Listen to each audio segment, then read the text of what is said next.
হাওর উপজেলা মিঠামাইন ১ নং গোপদিঘি ইউনিয়নের অন্তর্গত সম্প্রতি ঝিনুক নদী ভাঙ্গনের ব্যাপকতা দেখা দিয়েছে। নাসির উদ্দিন হারুন ও শাহাউদ্দিন সোহেলের প্রতিবেদন। ঝিনুক নদীটি প্রবাহমান ধনু নদীর শাখা। নদীটি ঘাড়ভাঙ্গা ও ঘোড়াদাউতা নদীতে মিলিত হয়েছে। বর্ষার মৌসুমে প্রবল স্রোতে নদীটির পূর্বপার ব্যাপক ভাঙ্গনের সৃষ্টি হয়। হালুয়া, উত্তরহাটি ও সাবাসপুর গ্রাম বিধ্বস্ত হচ্ছে।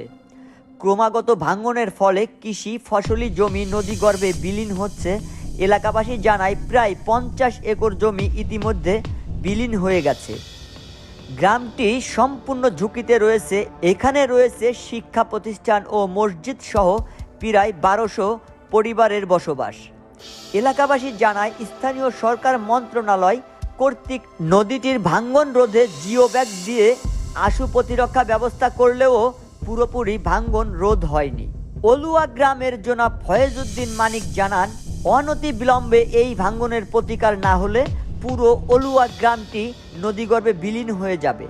এলাকার ইউপি সদস্য জনাব আনোয়ার হোসেন বলেন, আমরা গ্রামবাসীর পক্ষ থেকে নদী ভাঙ্গন রোধ করার জন্য কর্তৃপক্ষের নিকট আবেদন যে শীঘ্রই ধনু নদীর ভাঙ্গন রোধ করা অতীব জরুরি। শফিক সাগর, বিবিসি বাংলা টিভি।